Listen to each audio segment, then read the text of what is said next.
के ना देख, रुक के ना देख, रुक के। अभी डाउनलोड करें तक ऐप।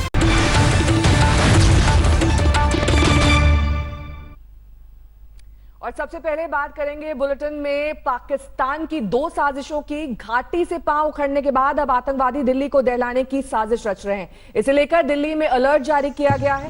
उधर कश्मीर में पाकिस्तान लगातार युद्ध विराम का उल्लंघन कर रहा है।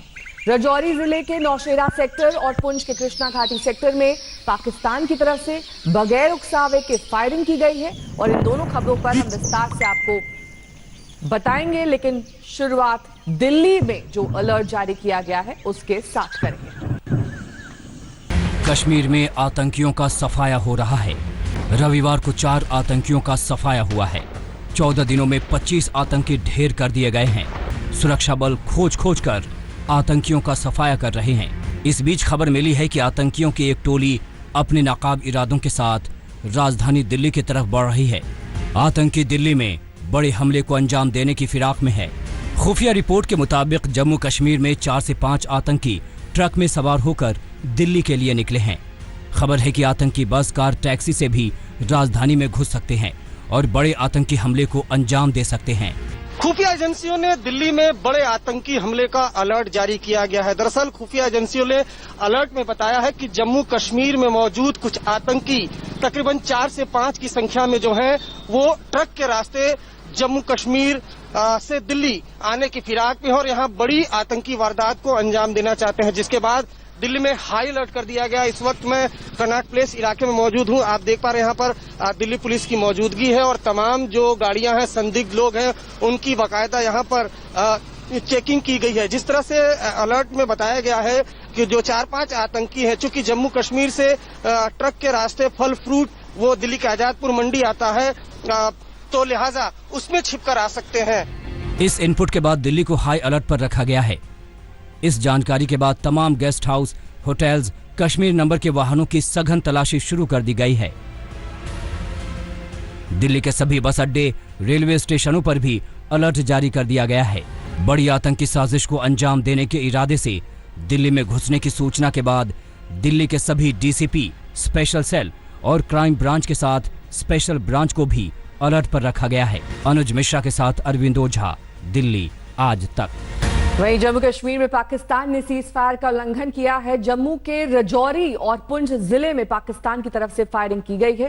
राजौरी के नौशेरा सेक्टर और पुंछ के कृष्णा घाटी सेक्टर में पाकिस्तान ने फायरिंग की है। भारतीय सेना ने भी पाकिस्तान की फायरिंग का मुंहतोड़ जवाब दिया है। सुनील जी भट्ट हमारे संवाददाता सब तमाम जानकारी के साथ हमारे साथ फोन लाइन पर जुड़ गए हैं। सुनील, इस वक्त भी क्या फायरिंग जारी है और ये पूरा जो हम देख रहे हैं सिलसिला काफी दिन से चल रहा है, आज क्या ताजा रिपोर्ट है?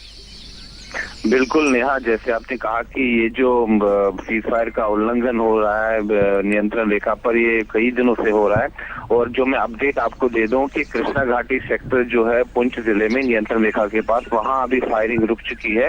लेकिन जो नौशेरा सेक्टर है राजौरी जिले में, वहां अभी भी जो है गोलाबारी चल रही है और भारतीय सेना जो है वो पाकिस्तान को मुंहतोड़ जवाब दे रही है। दरअसल नेहा, हमने हाल फिलहाल में देखा है कि किस प्रकार आतंक पर जो है हमारे बहादुर सुरक्षा बलों ने प्रहार किया है कश्मीर घाटी में और एक के बाद एक आतंकवादियों को ढेर कर दिया जा रहा है। पाकिस्तान जो है इससे तिलमिला गया है और अब वो पाकिस्तान इस फिराक में है कि वो आतंकवादियों की घुसपैठ करवा सके, तो इसलिए घुसपैठियों को कवर फायर देने के लिए वो सीज फायर का उल्लंघन करता है। बहुत बहुत शुक्रिया। मुंहतोड़ जवाब भारतीय सेना की ओर से दिया जा रहा है। लगातार उल्लंघन हो रहा है सीमा पर। और बात अब भारत चीन के विवाद की भी करेंगे, क्योंकि ये विवाद भी सीमा पर ही हो रहा है। गलवान वैली में भारत के जाबाज सैनिकों ने चीन को मुंहतोड़ जवाब तो दे दिया है, लेकिन अब तैयारी हो रही है कि चीन की चौतरफा घेराबंदी की जाए। रक्षा मंत्री राजनाथ सिंह ऐतिहासिक विक्ट्री परेड में शिरकत करने मॉस्को जा रहे हैं। चीन से तनातनी को देखते हुए इस दौरे को अहम माना जा रहा है। पूरी दुनिया जब कोरोना फैलाने के आरोपी चीन पर कड़ी कार्रवाई की मांग कर रही थी, तब वो पूर्वी लद्दाख के उस पार चोरी छिपे अपनी फौज का जमावड़ा कर रहा था। भारत के पास अब मौका है अपनी हरकतों से दुनिया में अलग थलग पड़े चीन को सबक सिखाए। 15 जून को गलवान में 20 सैनिकों की शहादत के बाद कूटनीतिक मंच पर चीन को बेनकाब करने का पहला मौका देश के रक्षा मंत्री राजनाथ सिंह को मिलने वाला है। रक्षा मंत्री राजनाथ सिंह रूस की राजधानी मॉस्को में होने जा रहे 75वें विक्ट्री परेड में हिस्सा लेंगे। रूस ने उन्हें 24 जून को होने वाली इस ऐतिहासिक परेड में हिस्सा लेने का न्योता दिया था। दूसरे विश्व युद्ध में सोवियत संघ की जीत की 75वीं वर्षगांठ के मौके पर भव्य परेड का आयोजन किया जा रहा है। इस परेड में रूस और रूस के मित्र देशों की सैन्य टुकड़ियां हिस्सा ले रही हैं। परेड में भारतीय सेना के तीनों अंगों का एक 75 सदस्यीय दल भी रूसी दल के साथ हिस्सा लेगा। इसमें वीरता के लिए विख्यात सिख लाइट इन्फेंट्री रेजिमेंट के मेजर रैंक के एक अफसर भी मार्च करते नजर आएंगे। इस रेजिमेंट ने द्वितीय विश्व युद्ध में हिस्सा लिया था और 4 युद्ध सम्मान के साथ 2 मिलिट्री क्रॉस समेत वीरता के कई पदक हासिल किए थे। भारत और रूस के अलावा कुछ अन्य देशों की टुकड़ियां भी हिस्सा लेंगी, जिनमें से एक टुकड़ी चीन की भी होगी। राजनाथ सिंह रूस के अलावा कुछ अन्य देशों के मेहमानों से मिलेंगे, लेकिन चीन के किसी भी प्रतिनिधि से वो मुलाकात नहीं करेंगे। ऐसे समय में जब पूर्वी लद्दाख में चीन ने युद्ध का उकसाव दिया है, तब भारत के रक्षा मंत्री का रूस दौरा कई मायने में अहम है। रूस भारत का पुराना और सबसे भरोसेमंद दोस्त है। एक तरफ राजनाथ सिंह रूस में होंगे तो दूसरी तरफ रूस, भारत और चीन के विदेश मंत्रियों की 23 जून को वर्चुअल मीटिंग होगी। भारत की ओर से विदेश मंत्री एस जयशंकर शामिल होंगे और चीन की तरफ से उनके विदेश मंत्री वांग यी। दोनों के बीच 15 जून को हुई हिंसक झड़प को लेकर फोन पर बात हो चुकी है। वैसे आरआईसी की बैठक में द्विपक्षीय मुद्दे नहीं उठते, लेकिन गलवान का मुद्दा उठा तो भारत चीन के साथ दो टूक बात करेगा। इन सब के बीच अमेरिका चीन और भारत के सैनिकों में हुई हिंसक झड़प पर नजर रख रहा है। अमेरिका के राष्ट्रपति ट्रंप ने कहा है कि भारत से बातचीत हो रही है। It's a very tough situation. We're talking to India. We're talking to China. They've got a big problem there. They've come to blows, and we'll see what happens. We'll try and help them out. Bharat ने साफ कर दिया है कि वो चीन के साथ सीमा विवाद को आपसी बातचीत से सुलझा लेगा।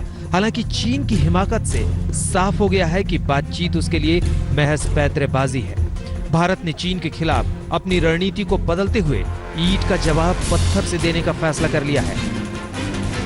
मंजीत नेगी, दिल्ली, आज तक। भारत चीन संकट गहराता जा रहा है। चीन से जारी तनाव के बीच ताजा अपडेट यह है कि दोनों सेनाएं फिर से बातचीत करेंगी। बातचीत डिप्लोमैटिक स्तर पर की जाएगी। दोनों स्तर की बातचीत इस हफ्ते ही होगी। चीन बातचीत से माना तो ठीक है, लेकिन अगर कोई हिमाकत की चीनी सेना की तरफ से की जाती है तो भारत भी एक्शन लेगा। उसका अधिकार दे दिया गया है। सूत्रों के हवाले से खबर है कि कल रक्षा मंत्री की सीडीएस और तीनों सेना के प्रमुख में हुई बातचीत में यह बड़ा फैसला लिया गया है कि सेना को हथियार चलाने की बंदिश से छूट दे दी गई है। अगर हालात गंभीर हो जाए तो अभी तक संधि के मुताबिक एलएसी पर हथियारों से लड़ाई नहीं की जाएगी, लेकिन जब भी झड़प होती है तो भारत की ओर से अब हथियार का इस्तेमाल किया जा सकता है। लेकिन गलवान में चीन के धोखे के बाद सेना हथियार चलाने से नहीं चूकेगी।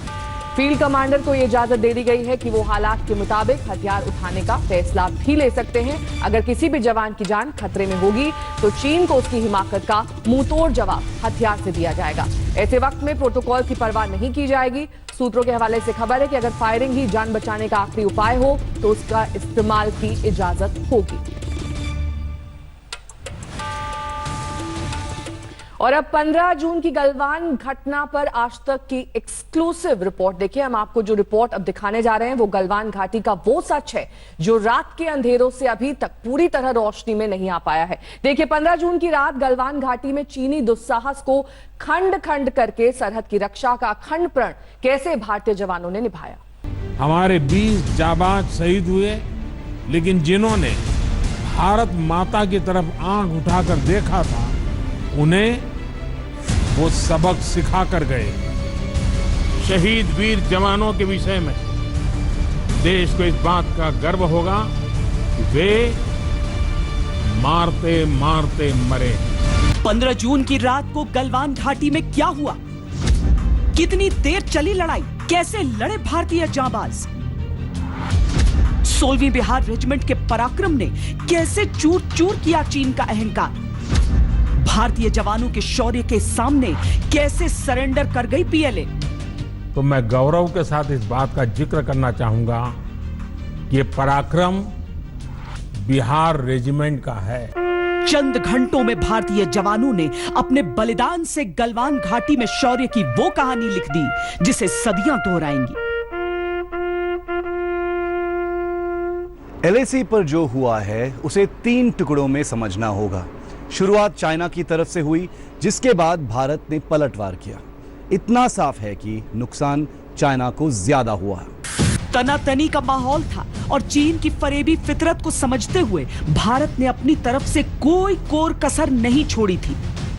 गलवान घाटी पर भारत और चीन के सेनाओं के बीच क्या क्या हुआ उसे लेकर जबरदस्त विवाद छिड़ा है, लेकिन इसके बीच हम आपको पूरी इनसाइड स्टोरी दे रहे हैं। वहां पर 16वीं बिहार और 3री पंजाब के जवान डटकर खड़े थे, साथ ही थे घातक कमांडोज। जैसा कि नाम से ही स्पष्ट होता है, ये घातक होते हैं अपने दुश्मनों के लिए। चीनी विश्वासघात का किस्सा शुरू होता है एक ऐसी पोस्ट से जिसे चीन ने LAC के बेहद करीब बनाया। हालांकि जब अधिकारियों के बीच बातचीत हुई तो चीन ने उस पोस्ट को डिसमेंटल किया, लेकिन फिर उसे दोबारा क्यों बनाया गया? कमांडिंग ऑफिसर कर्नल संतोष बाबू ये जानना चाहते थे, लिहाजा चीनी सेना से बात करने के लिए गए। उस वक्त उनके साथ कुछ अफसरों समेत 35 लोगों की टीम थी। कर्नल संतोष बाबू वहां पहुंचे तो उन्हें पहली ही नजर में अंदाजा हो गया कि सारे चीनी सैनिक नए थे, जिनसे उनकी अब तक बातचीत चल रही थी। वो टुकड़ी ये नहीं थी। बहुत हैरान करने वाली बात यह है कि जिन चाइनीज ऑफिसर से हमारी बात चल रही थी वो बदल गए थे। वहां नई डिप्लॉयमेंट थी और ये चाइना की तरफ से किसी बड़ी कॉन्स्पिरेसी की इशारा था। बदली हुई टुकड़ी को देखकर कर्नल बाबू का माथा तो ठनका, लेकिन वो शांत थे और उसी शांति के साथ सिर्फ ये जानना चाहते थे कि समझौते के अनुसार हटाई गई पोस्ट दोबारा क्यों बनाई गई। चीनी सैनिकों को पीछे हटना था तो वो हटे क्यों नहीं? चीनी टुकड़ी का इरादा कुछ और ही था। कर्नल बाबू की थोड़ी सी पूछताछ के बाद ही एक चीनी जवान ने उन्हें पीछे धक्का दिया। भारतीय सैन्य परंपराओं के संस्कार में कमांडिंग ऑफिसर का सम्मान पिता की तरह किया जाता है। चीनी दुस्साहस ने भारतीय जवानों के सब्र की लकीर को पार कर दिया था। किसी भी यूनिट का जो कमांडिंग अफसर होता है वो उन जवानों के लिए उनके पिता के समान होता है। कर्नल संतोष बाबू एक बहुत ही संयम और शक्ति के संतुलन वाले सिपाही थे। उनकी अपनी यूनिट में जो उनका सम्मान था, जो उनका मान था, उनकी हालत देखकर उनके जवानों से रहा नहीं गया, वो आक्रोश से भर गए। 16वीं बिहार रेजिमेंट के जवानों ने मार मार के चीनी सैनिकों को अधमरा कर दिया। बिना गोली चलाए पोस्ट समेत जितने भी चीनी चिन्ह मौजूद थे वो तहस नहस कर दिए गए। ये लड़ाई पूरे 30 मिनट तक चली।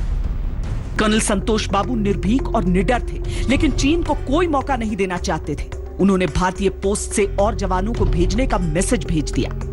भारतीय जांबाजों ने यह तय किया कि चीन के अनुशासनहीन सैनिकों को पकड़कर उनके सीनियर ऑफिसर्स को सौंप देंगे, लेकिन कई और चीनी सैनिक रिज पर पहले से ही दो तरफा घात लगाए बैठे थे। उन्होंने भारतीय दल पर ऊंचाई से पत्थरों की बरसात की। दूसरे चरण की यह लड़ाई 45 मिनट चली। कई छोटे छोटे फ्रंट खुल चुके थे, जिनमें दोनों तरफ से कुल 300 लोग आपस में भिड़े थे। चीनियों ने यहां डंडों और कील लगी रॉड्स जैसे असभ्य हथियारों का इस्तेमाल किया। नीचे बहती गलवान नदी थी, दोनों तरफ के सैनिक उसमें गिरते चले गए। इसी मुठभेड़ में कर्नल संतोष बाबू के सर पर भी एक पत्थर लगा। कर्नल संतोष बाबू समेत अपने कई साथियों के बलिदान ने भारतीय जवानों के आक्रोश की हद पार कर दी। 11 बजे के बाद लड़ाई का तीसरा चरण शुरू हुआ। 16वीं बिहार के साथ 3री पंजाब और इनके घातक कमांडोज आ मिले। यहां से जो हुआ वो चीनी शायद कभी भूल नहीं पाएंगे। मिली जानकारी के अनुसार 16 चीनी जवानों का शव उसी वक्त चीनी अफसरों को सौंपा गया था। कई गलवान नदी में बह चुके थे, कई इतने बुरी तरह घायल थे जिनकी बाद में मौत हुई। हालांकि चीन अपनी पिटाई को दुनिया से छुपाना चाहता है। तीसरी लड़ाई के बाद दोनों तरफ की सेनाओं ने अपने अपने घायल जवानों की अदला बदली करी। बचे हुए सैनिकों को तुरंत लौटाने की सहमति बनाई गई, जो लौटा भी दिए गए।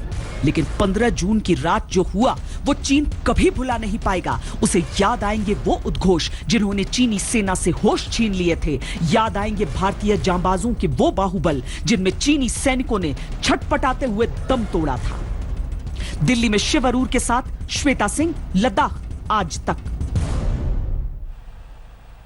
कोरोना से जुड़ी खबर का रुख करेंगे। दिल्ली में कोरोना की रफ्तार थम नहीं रही है। रोजाना नए इलाकों में कोरोना का विस्फोट देखने को मिल रहा है, जो कंटेनमेंट जोन में तब्दील हो गए हैं, जिसने सरकार की अब टेंशन बढ़ा दी है। दिल्ली में कोरोना का कोहराम जारी है, जहां हालात बेकाबू होते जा रहे हैं, जिसे लेकर अमित शाह ने एक बार फिर बैठक की, जिसमें अरविंद केजरीवाल, मनीष सिसोदिया और स्वास्थ्य मंत्री हर्षवर्धन के अलावा आला अधिकारी शामिल हुए। बैठक में हालातों को लेकर चर्चा हुई। वहीं कोरोना से ज्यादा प्रभावित इलाकों के इंतजामों पर भी मंथन किया गया। इस बीच दिल्ली सरकार ने होम क्वारंटीन के नियमों में कुछ बदलाव किए, जिसमें दिल्ली में कोरोना होने पर इस बात का ध्यान रखा जाएगा कि जिसे होम क्वारंटीन किया गया है उसके घर में कम से कम 2 कमरे होने चाहिए। वहीं टॉयलेट निजी होना चाहिए ताकि परिवार के लोग सुरक्षित रहें और इलाके में क्लस्टर के हालात पैदा न हो। अगर शख्स को अस्पताल में एडमिट करने की जरूरत नहीं है और उसके घर में पर्याप्त सुविधा भी है, लेकिन वो कोविड सेंटर या पेड आइसोलेशन सेंटर में रहना चाहता है, तो उसके पास विकल्प रहेगा। घर में क्वारंटीन शख्स को सरकारी गाइडलाइन का पालन करना होगा और स्वास्थ्य सेवा देने वालों से लगातार संपर्क में रहना होगा, ताकि होम क्वारंटीन शख्स की सेहत में अगर सुधार न हो तो उसे कोविड अस्पताल में शिफ्ट किया जा सके। कोरोना की जंग लड़ रहे दिल्ली के स्वास्थ्य मंत्री सत्येंद्र जैन की सेहत में सुधार देखने को मिला है। सत्येंद्र जैन का इलाज प्लाज्मा थेरेपी से किया जा रहा है, जिन्हें अब जनरल वार्ड में शिफ्ट कर दिया गया है, लेकिन दिल्ली की हालत कुछ खास ठीक नजर नहीं आ रही। दिल्ली में 24 घंटे में कोरोना के 3000 नए केस सामने आए हैं। वहीं 63 लोगों ने दम तोड़ा है। हालांकि अच्छी खबर यह है कि 24 घंटे के अंदर 1719 लोग ठीक भी हुए हैं। दिल्ली में टेस्ट की संख्या भी बढ़ा दी गई है। 24 घंटे में 18,000 से ज्यादा टेस्ट हुए। इसी के साथ दिल्ली में कोरोना केस 59,746 तक पहुंच गए हैं। वहीं अब तक 2,175 लोगों की मौत हो चुकी है, जबकि 33,000 से ज्यादा लोग कोरोना को मात दे चुके हैं। जिसके साथ ही दिल्ली में 3,70,000 से ज्यादा टेस्ट हो चुके हैं। वहीं 12,000 से ज्यादा मरीज होम क्वारंटीन हैं। दिल्ली के मंडोली जेल में एक कैदी की कोरोना से मौत का मामला सामने आया है। यह दिल्ली की जेल में किसी कैदी की मौत का पहला मामला है। दिल्ली की जेल में कोरोना से मौत का पहला मामला सामने आया। इस वक्त मैं दिल्ली के मंडोली जेल के बाहर मौजूद हूं और यहां पर जैसा कि डीजी तिहाड़ ने बताया है कि 62 साल के कैदी की मौत हो गई थी 15 जून को। मौत के बाद कोरोना का टेस्ट कराया गया, जो पॉजिटिव पाया गया। उसके बाद जो 62 साल के कैदी थे जिनकी मौत हुई थी, उनके बैरक में जितने भी लोग थे उनका कोरोना का टेस्ट कराया गया है। इसके साथ ही साथ दिल्ली के अलग अलग जेलों की बात करें तो अब तक जो जेल स्टाफ है 45 जेल स्टाफ कोरोना पॉजिटिव हो चुका है, जिनमें से 7 निगेटिव हो चुके हैं और काम पर लौट चुके हैं। जबकि अगर कैदियों की बात करें तो 23 कैदी अब तक कोरोना पॉजिटिव हो चुके हैं, जिसमें से 16 ठीक हो चुके हैं और जबकि एक कैदी की मौत हो चुकी है। बहरहाल राजधानी में हालात लगातार बिगड़ रहे हैं, जहां कोरोना की रफ्तार थमने का नाम नहीं ले रही है। दिल्ली से कमलजीत संधू, पंकज जैन के साथ अरविंद ओझा, आज तक।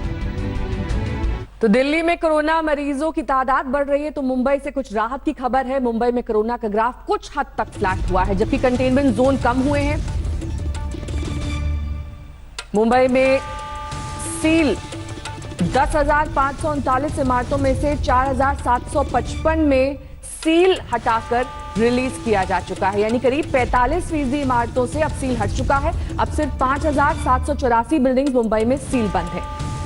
कंटेनमेंट जोन की अगर बात कर लें तो मुंबई में 1299 कंटेनमेंट जोन थे, जो अब घटकर 865 रह गए हैं। मुंबई के लिए बड़ी राहत की खबर है। वहीं अगर मुंबई के 7 दिन के भीतर कोरोना ग्राफ की बात करें तो कुछ हद तक ये फ्लैट दिखाई दे रहा है। पिछले 4 दिन से कोरोना मामले 1100 से 1300 के बीच बने हुए हैं।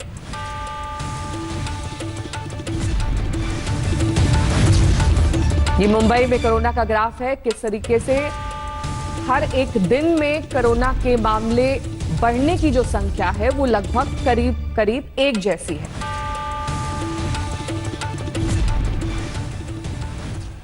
कानपुर का रुख करेंगे, जहां पहले से ही कोरोना के बढ़ते मामले चिंता बढ़ा रहे हैं। अब लड़कियों के शेल्टर होम में एक 57 संक्रमित निकलने से हड़कंप मच गया है। सरकार घेरे में आ गई है, विपक्ष सवालों का बौछार कर रही है। कानपुर में कोरोना विस्फोट, बालिका गृह में 57 पॉजिटिव, प्रियंका का वार, घेरे में सरकार। यूपी के औद्योगिक शहर कानपुर में हड़कंप है। कोरोना के बढ़ते मामले से बेचैनी थी, अब लड़कियों के शेल्टर होम में कोरोना विस्फोट से हड़कंप मचा हुआ है। एक कर्मचारी समेत शेल्टर होम की 57 लड़कियां और महिलाएं कोरोना की चपेट में आ चुकी हैं।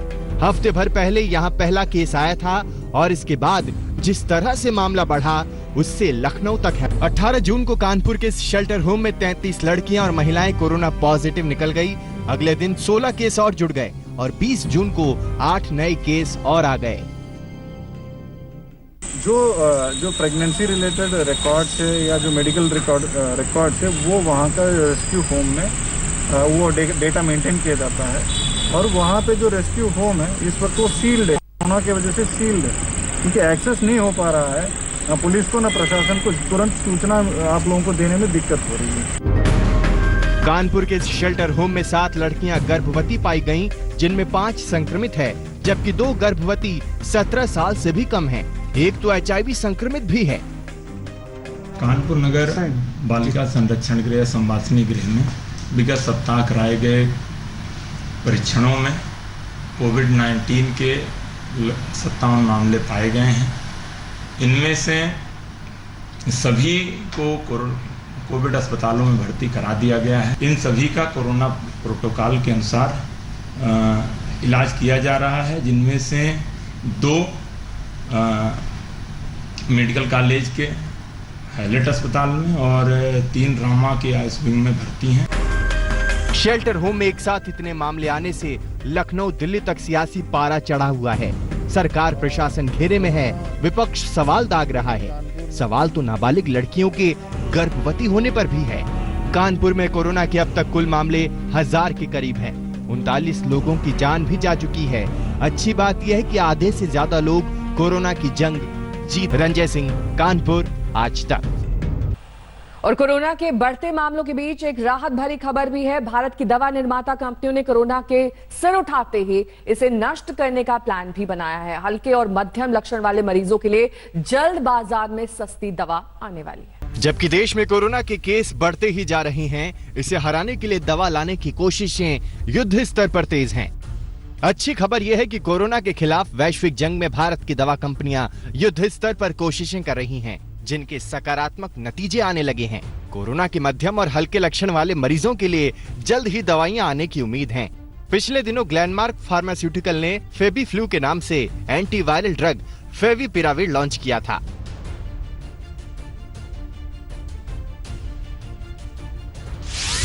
मध्यम और हल्के लक्षण वाले कोविड-19 मरीजों के लिए पेश इस दवा की कीमत 103 रुपए प्रति टैबलेट है। तीसरे चरण के नतीजों के आधार पर ग्लेनमार्क को इस एंटीवायरल ड्रग के निर्माण और मार्केटिंग की मंजूरी मिली है। फेबीफ्लू की लॉन्चिंग के एक दिन बाद ही CSIR ने सिप्ला के साथ दवा की मौजूदा कीमत 20 से 30% कम करने के लिए एक और मल्टी सेंटर फेज 2 ट्रायल शुरू कर दिया। सिप्ला जल्द ही इसके नतीजे का ऐलान कर देगा। इस बीच कई फार्मा कंपनियों को भारतीय औषधि महानियंत्रक यानी DCGI से कोरोना वायरस की दवा के रूप में रेमडेसिविर को बनाने की मंजूरी मिल गई है। सिप्ला को उम्मीद है कि जून में वो सिप्रेमी के नाम से दवा लॉन्च करने में कामयाब हो जाएगी। इसकी कीमत 3 से 4 हजार रुपए प्रति खुराक होगी। BDR फार्मा के साथ सिप्ला इस दवा को बना रहा है। इसी तरह हेटेरो कंपनी कोविफोर के नाम से दवा ला रही है। एक हफ्ते के अंदर ये दवा आने की उम्मीद है। इसकी कीमत हालांकि 5 से 6 हजार रुपए प्रति डोज होगी। दिल्ली में मिलन शर्मा के साथ आज तक ब्यूरो। और इस बीच आपको तस्वीरें दिखा देते हैं रक्षा मंत्री राजनाथ सिंह की, जो मॉस्को के लिए रवाना हो रहे हैं। रक्षा मंत्री राजनाथ सिंह मॉस्को में 75वीं विक्ट्री परेड में हिस्सा लेंगे। यहाँ राजनाथ सिंह कई विदेशी नेताओं से मुलाकात करेंगे, लेकिन चीनी नेताओं से दूरी बनाई जाएगी। मॉस्को के 75वीं विक्ट्री परेड में शामिल होने के लिए राजनाथ सिंह भारतीय वायुसेना के इस विमान से रवाना हो चुके हैं।